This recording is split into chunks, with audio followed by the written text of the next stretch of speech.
So this is my second upload tonight on the 3rd of February, and these are my uploads as a victim of constitutional violations and hate crime. So as I've mentioned in previous uploads, there's been involvement and intrusions of individuals and anonymous individuals that have perpetrated very serious offences against the state, offences against women's rights, offences against children's rights, and offences against medical and legal rights. So this town and county, Tralee County Kerry, has been perpetrating a vendetta of hate crime against a woman that they don't know, that they don't have involvement with, that they haven't engaged with. I haven't, prior to 2015, ever experienced the involvement of psychiatric professionals. I hadn't been involved in any antisocial behaviour, and I hadn't any experience of a psychiatric unit. This is 2020.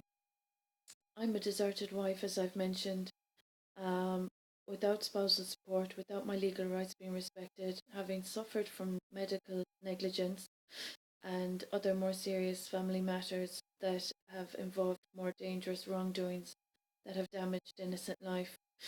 I have not had any recompense from these experiences.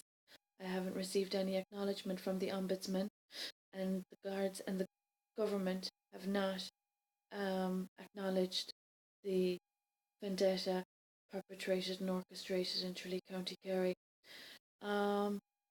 As a private individual, as a mature citizen, as a grown individual, I live privately. I'm in public accommodation. I'm in a building of 3 or 4 apartments, and I live quietly and peacefully. I've not been a threat to the society that I live in.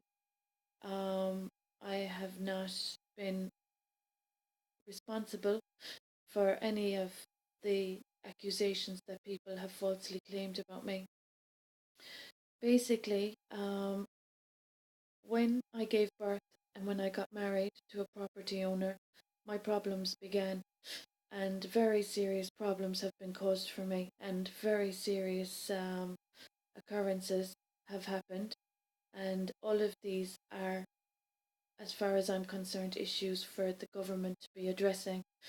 There's been the spiritual violence, there's been financial theft and financial exploitation and financial abuse, there's been medical negligence, there's been false accusations and defamation of my character, reputation, and good name, there's been obstructions of justice and legal violations, and there's been individuals anonymous in this community claiming falsehoods. This I have referred to ongoing in this channel of uploads.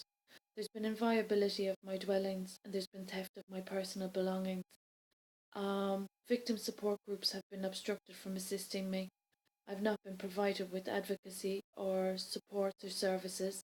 I've not received acknowledgements from the politicians, local and national, that I've contacted.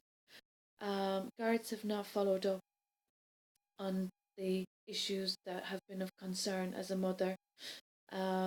The other ombudsmen that I've contacted have not acknowledged this either, and I have provided very clearly the statement of uncouth behaviour and misconduct by the guilty culprits.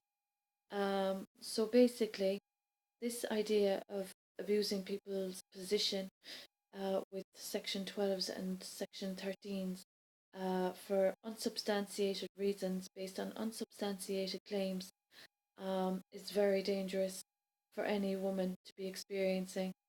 The threat in society is a little bit over the top when it comes to applying Section 12s and Section 13s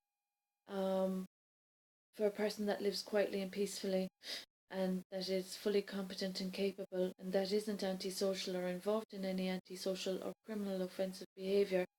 I'm wondering, why aren't the guards and the government providing Section 12s and 13s for the individuals that are lying, that are damaging and abusing constitutional rights of others?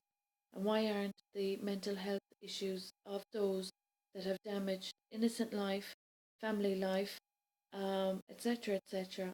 Why haven't those people been um, served Section 12s or 13s? Um, this problem that I'm experiencing is only since I got married, and that's in 2015, and this has been exacerbated since 2017.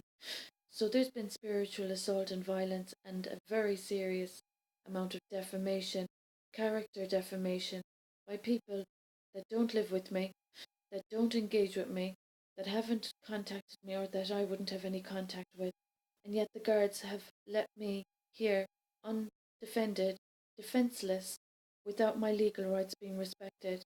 So I'm very annoyed with this situation, considering what losses I've incurred as a consequence of other people's uncouth conduct.